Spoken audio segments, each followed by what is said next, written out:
Hi there, welcome back to Stillwater's ASMR. You might be confused by the title of this video because I fully intend just to write cabbages. Somebody, I'm not sure if it was like earlier today or last night, yesterday, wrote a comment on one of my videos saying that I could talk about cabbages and they would still enjoy my videos, which was like, as an ASMR artist, that is like such a huge compliment. But it also really amused me, and I was like, challenge accepted. So today's video I am going to talk about cabbages just because I have a ridiculous sense of humor, and if you don't appreciate my sense of humor, I apologize. I'm sure there's other non-cabbage related content out there, but today's video is going to be about cabbages. I have absolutely no idea how much. This probably won't be a long video because I don't know much about cabbages. I don't even really like to eat them. But I pulled a selection of books off of my shelves and I thought we'd have a look through to see what cabbage related content we could find. So I am going to start with the good old vegetable and herb expert. The whole expert series of books is like, my mum had them as a kid when I was growing up, and they're like legendary. So we are going to see what this has to say about cabbages. Right, cabbage. Right, there we go. Oh, my throat is like, I've got a really bad cough, and I'm trying not to need to stop and cough all the time. Right, cabbages are first mentioned on page 27. Let's see what page 27 has to say about cabbages. Okay, so cabbages are brassicas. I'm gonna learn stuff today. This single genus Brassica provides the cornerstone of the average vegetable plot. Botany books talk about B. bullata, B. capitata, B. gemifera, and so on. But to us they are cabbages, Brussels sprouts, etc. Not all are leafy vegetables. Both turnips and sweets are brassicas, and so is kohlrabi. I don't actually know how to pronounce kohlrabi, I've only ever seen it written down. I did not know that turnips and sweets were brassicas. But for the gardener, the word brassica is usually reserved for the varieties grown as greens, the all-important group which flourish so well in our climate, and which share the same cultural likes and dislikes. Brassicas have been a staple part of our diet for thousands of years, long before newcomers like potatoes and runner beans came to our shores. But we must forget old prejudices. In recent years, there has been a steady stream of new brassica varieties offering new tastes, and during the same period our ideas about the way to cook brassicas have also changed. The days of old school cabbage and boarding house Brussels sprouts should now be a thing of the past.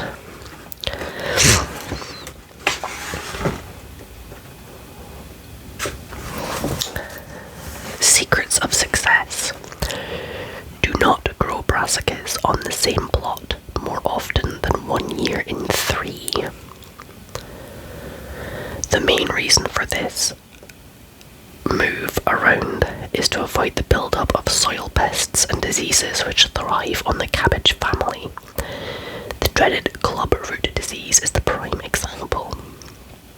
Okay, so basically have a 3-year rotation as a minimum. Dig deeply in autumn. The roots must be allowed to reach the water reserves well below the surface. Brassicas require firm soil. Leave it several months between digging and planting in order for the surface to consolidate. Lime if necessary. Brassicas will disappoint if the soil is acid. That just really amuses me. Maybe I'm in a daft mood today, which can be told by the fact I'm doing a cabbage video. But brassicas will disappoint, just like your children. I'm sorry. If the soil is acid, aim for pH of 6.5 to 7.5. Transplant at the right stage and make sure that you plant firmly. Consider using protective discs, see page 28, around the base of each seedling if cabbage root fly has been a problem in the past. Many pests and diseases can attack brassicas. Treat problems as soon as they are seen. So sowing cabbage, nearly all varieties sow in a seed bed, then transplant to a permanent bed. As shown above, nearly all leafy brassicas are planted in a seed bed and then transferred to another part of the plot where they will grow to maturity. In this way, the permanent bed can be utilised for another vegetable until the seedlings are ready for transplanting. Choose a sunny but sheltered spot for the seedbed. The soil must be fertile. If it was not manured for a previous crop, then add compost when digging in autumn. Before sowing, rake, do not fork the surface and add a general purpose fertilizer. You can incorporate a nematode-based insecticide if cabbage root fly has been a nuisance in the past. Dredge, remove air pockets to make the surface firm. Rake lightly and then follow the sowing instructions. So I have grand schemes and plans to start growing like vegetables and things to try and make us like more self-sufficient. But I have not, I can't even keep a houseplant, like a basic houseplant alive. I really am clueless about gardening and plants and keeping things alive. So them being all like, rake, don't fork, I'm like, I don't know what the fork they're talking about.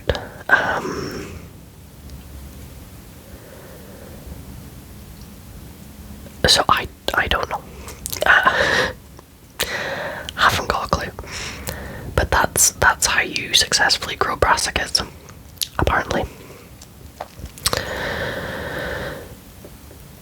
Yeah, it's I have lots of big plans and schemes and only enough hours in the day to do like none of it. Yeah, I was eyeing a potential henhouse location the other day, but that's not cabbages. So that is interesting though what they're talking about. The because potatoes and carrots are incomers here in the UK, and it always did interest me to know what they ate here before, because potatoes are now such a staple part of like the Scottish and Irish diets. Or British in general. Over here in Britain, it's like it's such like the potato, not just Scotland but England as well. The potato is like such a basic. You talk about somebody being like a meat and two veg kind of person. It's like they're very traditional. And it's, yeah, meat, potato and two veg is like the way you do things. Like, so I was always kind of curious, well, what did they eat before potatoes became the main thing? So, yeah. I have, like, ideas of trying to grow what traditional Shetland crofters ate, like, a couple hundred years ago, what their traditional diet was. Attempt to like grow that and live off of that for like a month or something and just see what it was like. But it's something I'd like to do. The chances of it actually happening are slim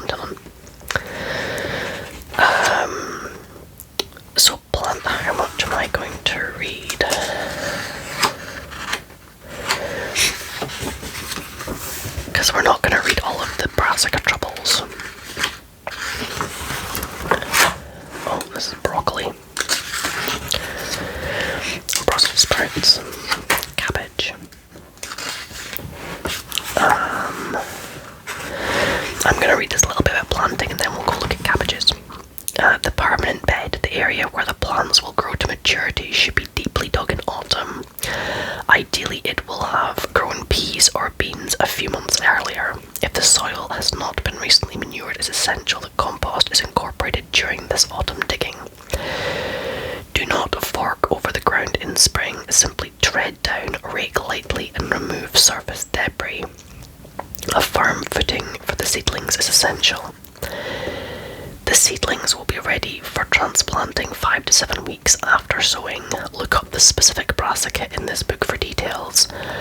Water the row the day before the seedlings are to be lifted. Lift carefully, retaining as much soil as possible around the roots. Do not dig up too many at one time and keep the roots covered so that they do not dry out. Mark out the planting row with string and make holes at the required distances with a trowel or dibber. If the soil is dry, fill the holes with water and begin transplanting once they have drained. Look up the specific plant for details of planting depth. Make sure that the plants are properly firmed in with fingers, dibber, or the back of a trowel. I'm assuming that's a dibber. Again, I didn't know what a dibber was. Water the base of each transplant as soon as planting is finished. Keep the rows on the watering can to ensure that the plants will not be disturbed if the weather is warm and dry before the transplants are established. Cover them with newspaper and water the soil frequently. There we go.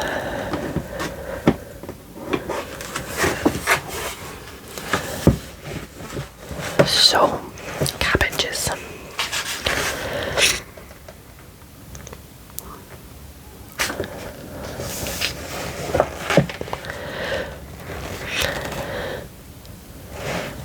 Features on the cultivation of the cabbage often begin with the statement that you can gather fresh heads from the garden all year round. And this is quite true. By choosing the proper varieties, having enough land to spare, and then sowing and transplanting at the right time, you can indeed produce a non-stop supply. But this concept does not always thrill the family. On the vegetable plot, a cabbage plant wastes a lot of space for just a single head, and in countless homes this head is transformed into a soggy, rather evil-smelling vegetable in the kitchen. Neither fault is necessary. As noted below, you can cut and come again with spring and summer cabbages, and the homely cabbage can be an appetizing vegetable with a number of uses when properly cooked. In many catalogues, a host of varieties are offered, and nearly all of them fall neatly into one of the three major groups: spring, summer, or winter cabbage. The season refers to the time of harvesting, not planting, and nobody can quite decide what to do about the cabbages such as Winnigstat, which are ready for cutting in autumn. Some textbooks put them in the winter group. Most catalogues and this guide class them with the summer cabbages. For something different, try the red and the Chinese varieties, a new taste for an old vegetable. So the types we've got: spring, summer, winter, Savoy, red, and Chinese.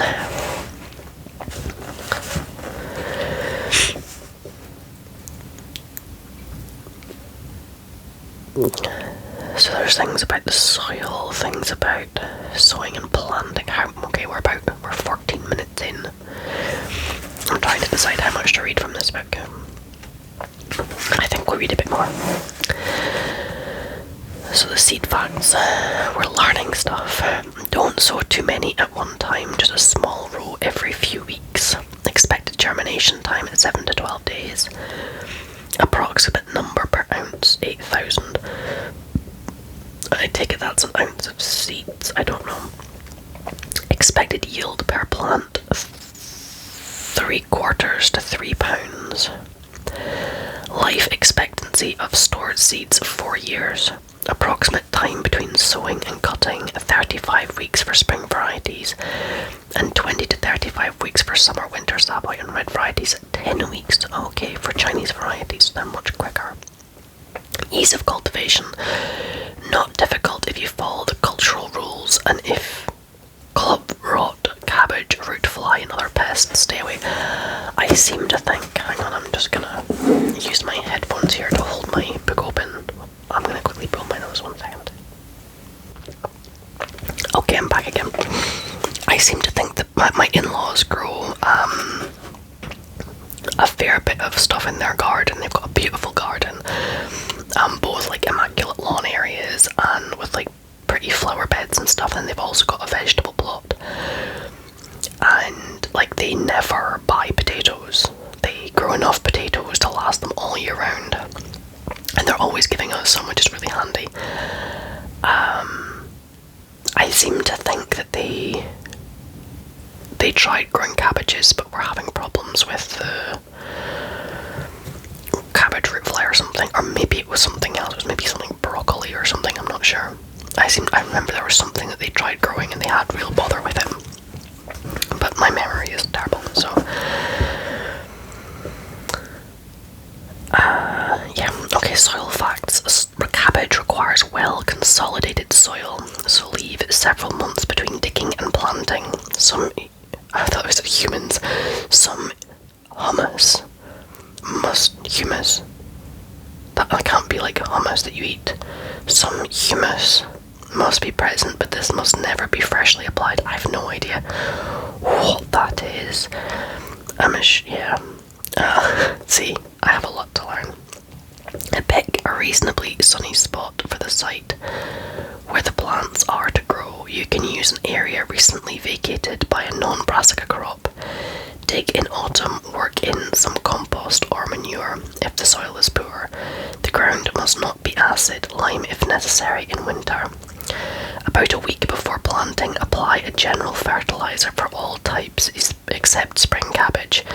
This group needs to be grown slowly in a sheltered spot. Consider using protective discs. If cabbage root fly is usually a problem, do not fork over the surface before planting. Tread down gently, rake and remove surface rubbish. Now, I do understand about the soil acidity. Now, here in Shetland, our soil is quite acidic because there's a lot of peat in the soil, and it's quite acidic. And I also understand about nutrients. That was something I studied at university, and I found it fascinating. Okay, actually, just take a step back. So my biology exposure, I obviously would have gotten like first and second year high school science, like general science. I don't really remember us doing much biology, in all fairness. I don't really remember much of what we did in first and second year science at all, really, except for making petrol bombs, because that's, to clarify, the teachers did it in the playground and us students didn't actually do it ourselves, but it was good fun.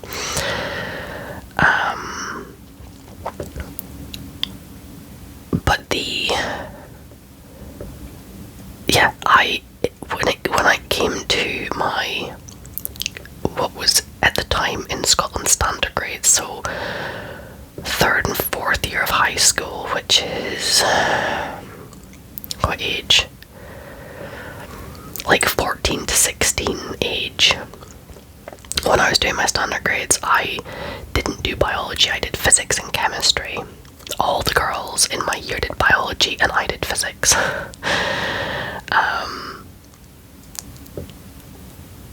So I didn't do any biology at that stage, and then in fifth year I carried on doing physics and chemistry, so again, no biology.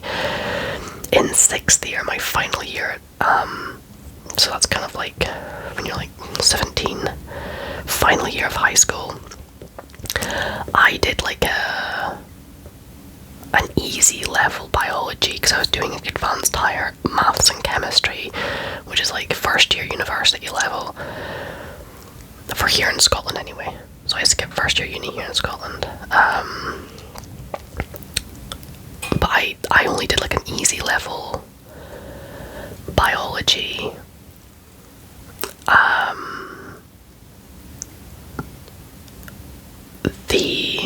Sorry, my brain just went hip hop skip jump over there. Yeah, so I did like an easy level biology because I was doing two difficult subjects and I wanted something easy, and I did it just for sheer interest. Something's making noise, so I don't know what it is.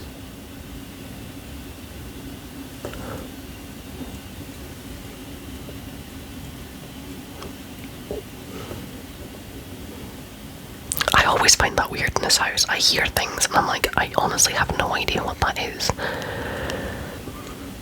If I didn't know better, I would have thought like the washing machine was going or something.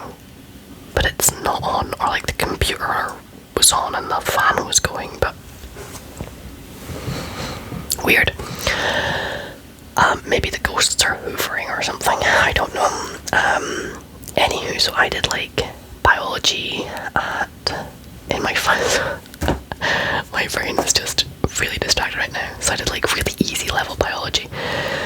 But at the same time, so in my final year at school, then there was like free periods where you didn't have to do, you only had to do 3 subjects, but there was enough hours in the day for 5 classes, and so you got like free time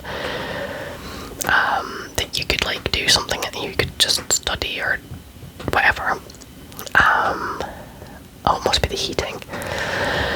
And I had a free period when the advanced higher biology class was running, and there was 3 girls doing advanced higher biology,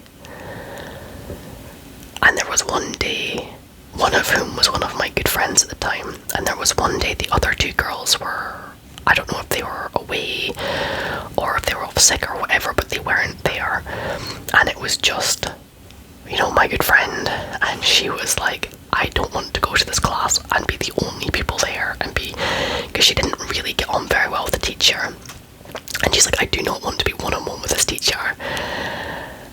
And I was like, and she was like, do you want to come too, like tag along? And I'm like, alright then. Because as you can tell, if you suggest I do a video about cabbages, I'll do a video about cabbages. I'm fairly easily convinced. And so I went along to this advanced higher biology class, and the teacher was like, well, if you're gonna be here, then you can do some work then. And she handed me the material, and the advanced higher was broken into, I think it was 3 modules. It was possibly 4 modules, but it was at least 3 modules. And that was the environmental biology module. And so she handed me a course book and was like, well, if you're gonna be here, you might as well learn something. And I found it really interesting. And so I went back and I just like did that module because I found it really interesting. And the way it worked with the advanced, I don't know how it still works, but back then with the advanced hires, you had like a end of module test, and so you got like the individual modules, like you got a qualification for the individual module, and then there was like the big final exam at the end of the year which gave you the overarching qualification. And so I have got, on my certificate of achievement, I've got all my exam results for all my standard grades and my hires and my advanced hires. I've got my intermediate biology, which was like the easy biology course I was doing, and then I've got 1 module of the advanced higher biology course, which I passed with like the best grade in the class because I found it really, really interesting, and it was all about nutrient cycles and ecosystems, and I just find that fascinating.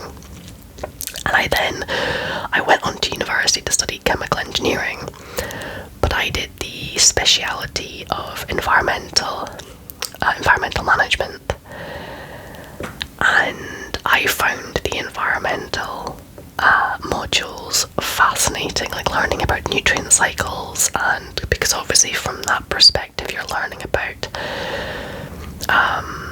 how industry can pollute the environment, and you're learning about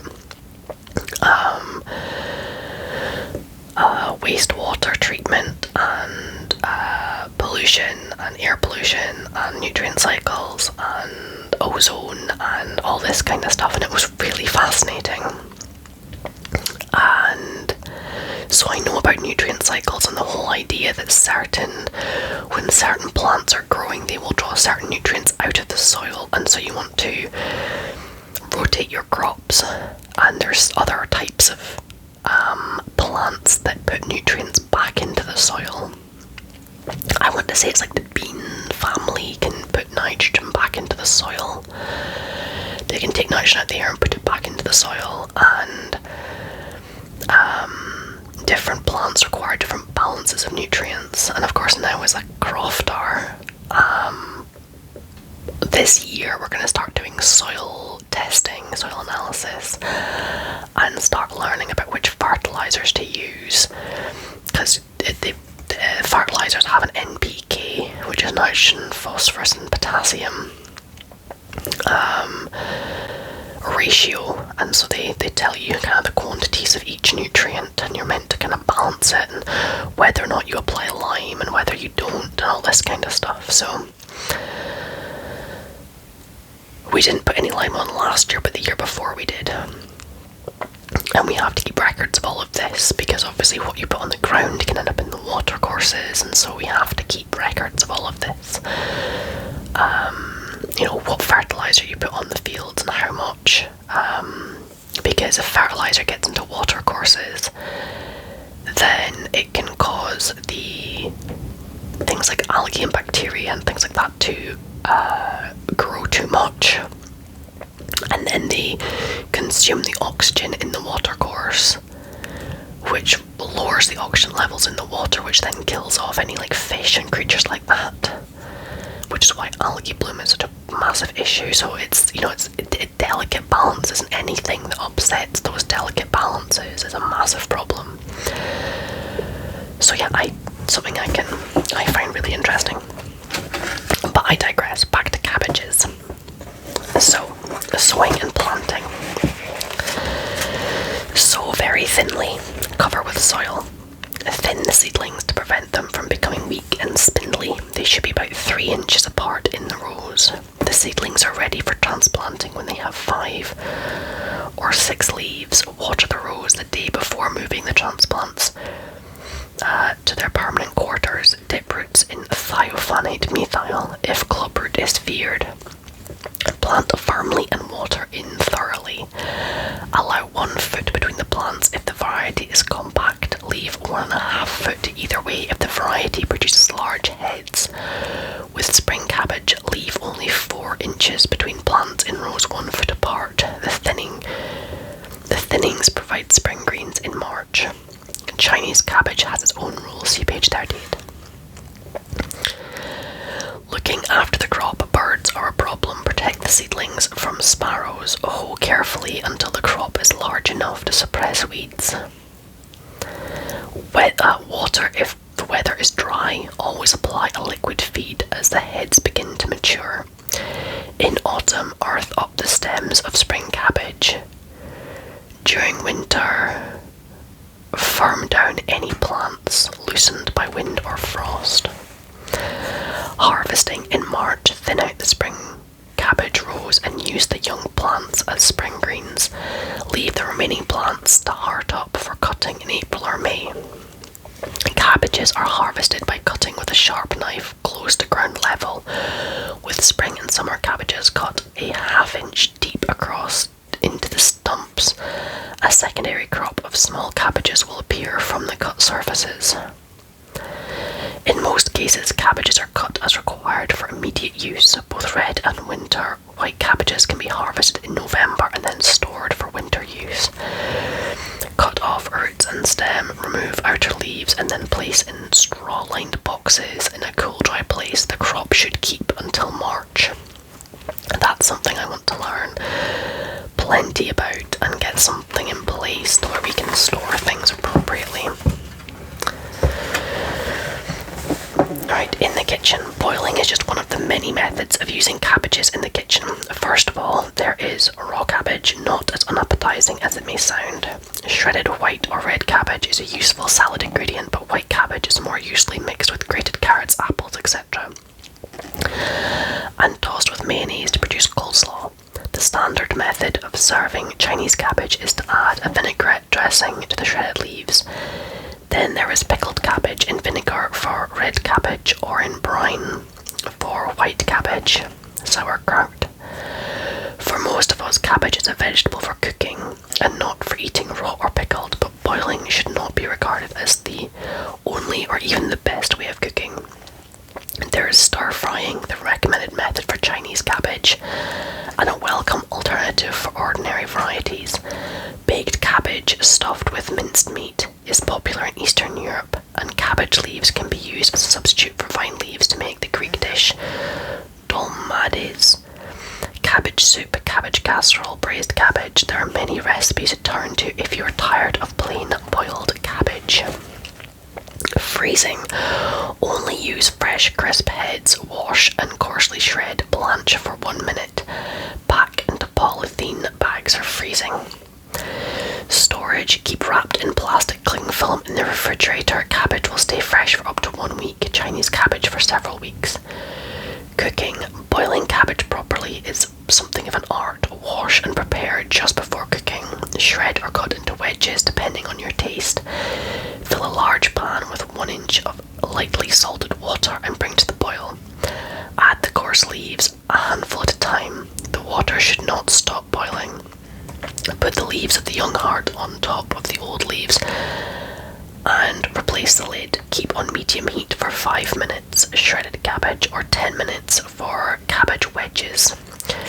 Drain and then toss with butter and black pepper, or put in a baking dish. Cover with cream sauce and grated cheese, and then brown under the grill. Red cabbage needs different treatment. Braise with butter, vinegar, sugar, onions, and sliced apples. The apple call of Germany. Okay. Well, there we have it. That's all I'm going to read about cabbages from this book.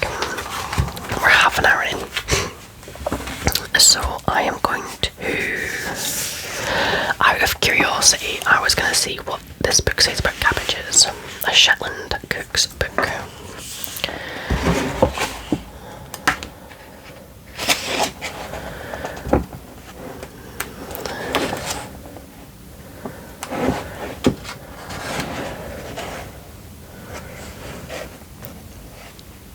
Now I think kale.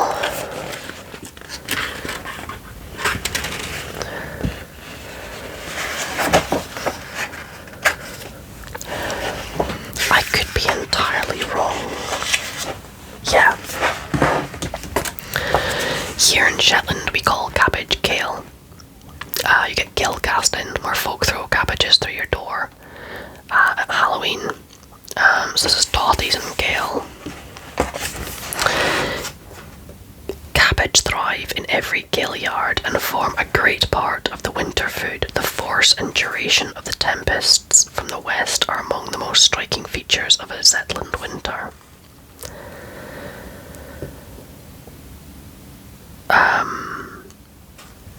We have kale yards, which are like stone fenced in areas where cabbage would have been grown, and it was often used to feed the sheep. Kale and knock at corn, tak die fill, we herty will, o kale and knock at corn.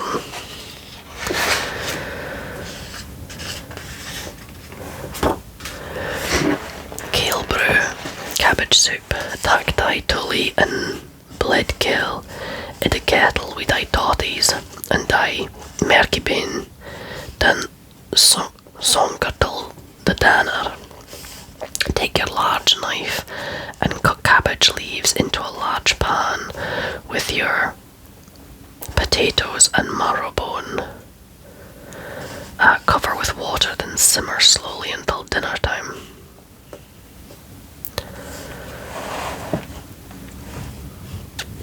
So tak thy tully knife and bled kale, that must be cabbage leaves, in the kettle with thy totties, and thy merky bane, so that marrow bone, merky bane, then sonker, till the dinner. Sonker must be cover them with water and simmering. Lang kale brew, Shetland cabbage soup, instead of meat makes a filling soup. Or melon kale, with the flour added to almost cooked cabbage stirred together until soft and eaten hot with butter. The culture of cabbage was introduced by Cromwell's soldiers. The plant was soon largely cultivated and became an important article of food for man and sometimes for beast. 1871. Kale, the Shetland cabbage, is sown late summer in the plantigrue. We still have plantigrues down. We've got one down at the bottom of the park we called the Gilead. A small enclosure of stones or turf on hill land. In spring, the seedlings are planted at a Gilead, cultivated land enclosed by stone walls near the Croft House. Oh, right, okay. So these would have been two different things. The plantigrew up on the hill, and then the Gilead, the one that's down in front of our house. I wonder where our plantigrew is then.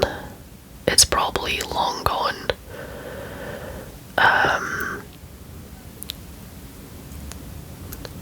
Although that might be what's right next to it. Because there's like a small enclosure with no wall, no doors, and then there's a bigger yard. So it's probably, that's probably the plantigrew and the Gilead right next to it.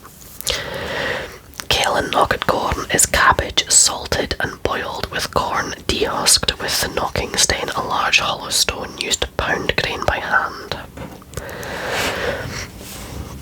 Clapshot, pear tatties, we neep, then shap them, we die shap in tree, along with roasted fat. This makes a fine supper in the winter months. Peel potatoes and turnip, boil till soft, then mash with lard from smoke-cured meat for a fine supper in the winter months. Neep turnip was introduced to Shetland in the early 19th century. Tatties, potatoes. In the year 1730, potatoes were introduced for the first time into Shetland, when it became customary to obtain from the infield in alternate years a crop of this vegetable. Of late years, cabbages have been much less cultivated, their use as food being superseded by potatoes.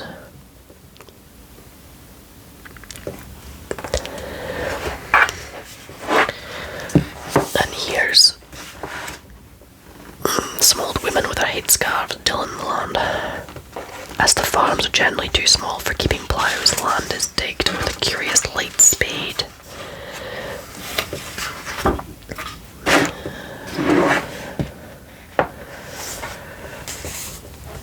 We've got tatty brew, toddy soup, barley broth. So there we go. That's how cabbage was grown. So we have a Gilead at the bottom of the park, the bottom of the hill below our house, and they would have grown kale there once upon a time for human consumption, but more recently for helping feed the sheep over the winter. It would have been like in supplement to the grazing that they had.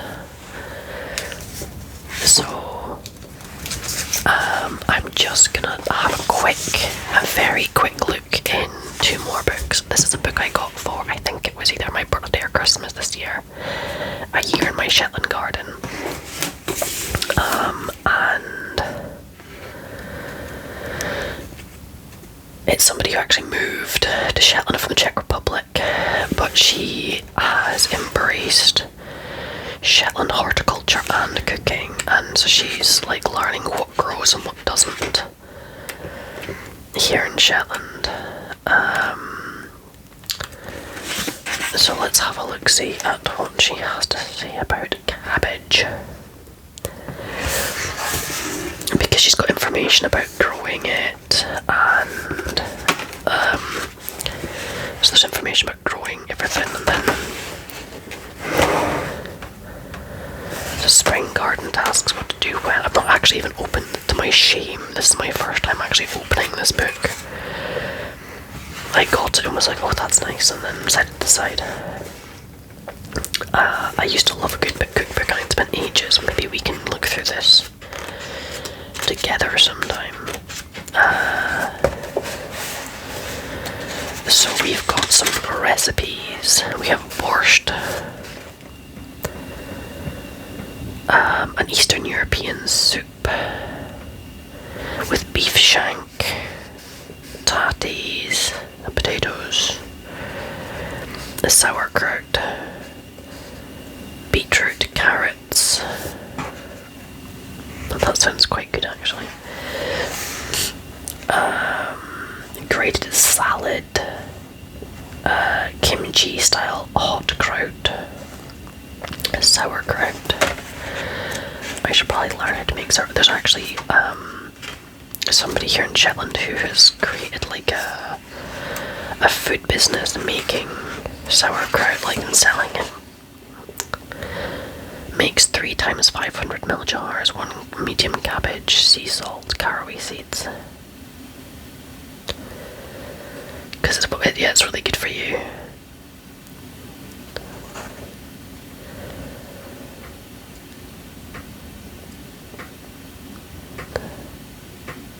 That's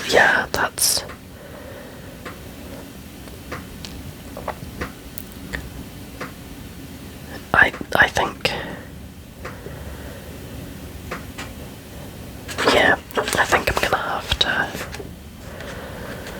learn how to do that. Then kimchi style hot kraut. I don't know if I'd be very good at that because it's a bit spicier. Yeah, it's got like chilies and stuff. And sauerkraut and smoked sausage soup. Oh, that actually sounds quite nice. So she's taken like her Eastern European, she's from the Czech Republic originally, she's taken her kind of Eastern European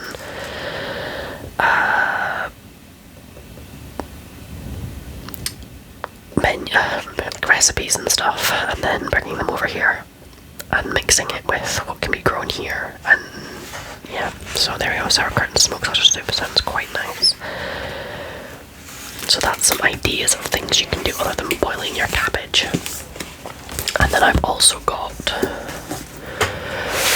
our last book we're going to look at, the Abel & Cole Veg Box Companion. So this is, I used to get the Abel & Cole vegetable box back when I was earning good money living south, and it's, you get stuff that you'd have no idea how to cook. You'd have stuff they didn't even know existed. Like I got, what's it called, celeriac. And I was like, I didn't even know this was the thing, what do I do with it? And made a really delicious haggis dish with it. So let's have a look, see what this is about. Right, so on page 138, we'll see what that is first, and then we'll go to the other ones. But this has basically got, like, a recipe or two for each different type of, for each different type of, oh, this is a bit dying things. For each different type of, like, vegetable and fruit and stuff. Which, if you're like me and you haven't got a clue, is quite useful.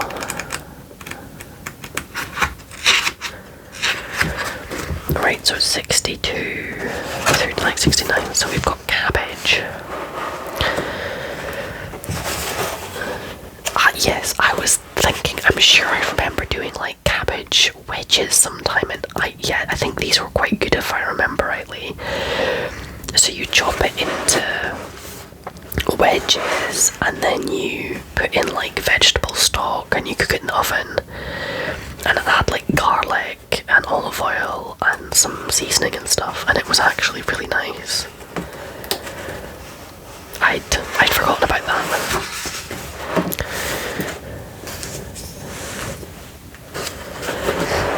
Cabbage in a pasta. Okay.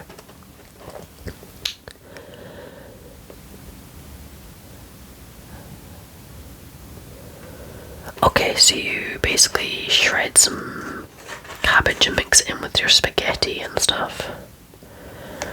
That sounds quite nice, especially if you have plenty of Parmesan cheese. Colcanon, root veg and spuds and winter greens, and mash it all together with some mustard and Parmesan.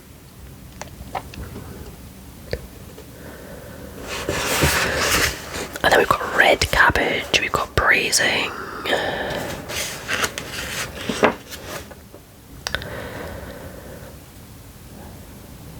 And then coleslaw, mulled red cabbage, and on to cauliflower. So there you go.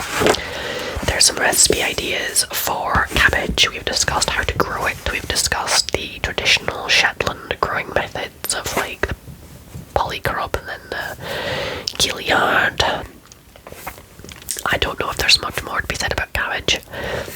Leave a comment with your favourite cabbage recipe or favourite cabbage memory, or suggest another vegetable you want to learn more about. I am open to, as you can tell, I'm open to daft suggestions.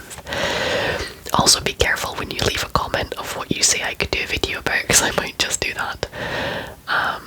Because I'm an odd person and I like my sense of humour. I think I'm hilarious.